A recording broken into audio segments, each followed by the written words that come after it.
I'm going to share a little something about triggers with you. I used to believe triggers were only feelings. Flashes I could outrun. I know now a trigger is a doorway. It's the quiet way an object, a road, a face, or a memory can collapse time and pull you back into a version of yourself you barely survived. It's not always an item in a drawer. Sometimes it's a neighborhood you haven't driven through in years. A porch where people you once loved still sit in the same echo of yesterday. Sometimes the trigger is pride, the whisper that says, you're strong enough to go back. Maybe you can show them how good life looks now. But the past doesn't call you because it misses you. It calls because it remembers the shape of your footsteps. And yes, some triggers come dressed as people.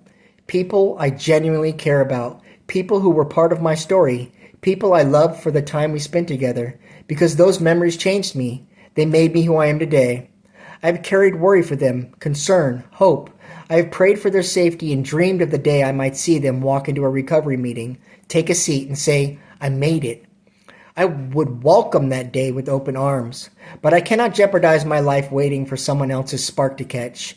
I cannot risk my recovery on the possibility that they may want change, that they might see a small light at the end of the tunnel I am only beginning to crawl out of. Because wanting to help has to come from inside them. Not through my example, not through my presence, not through my return to a life that nearly buried me. Too many times in my past, I have almost drowned trying to pull someone else to shore. Too many times I returned to madness believing love could save them, or that loyalty meant following them into the dark.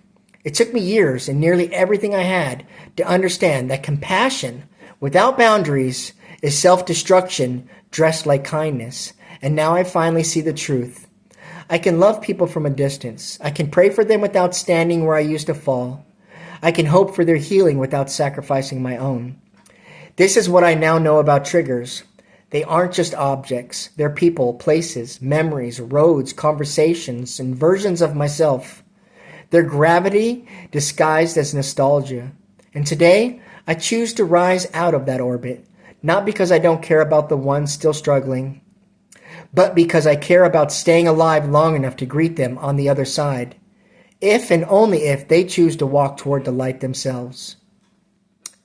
This is the tattooed truth. Thank you.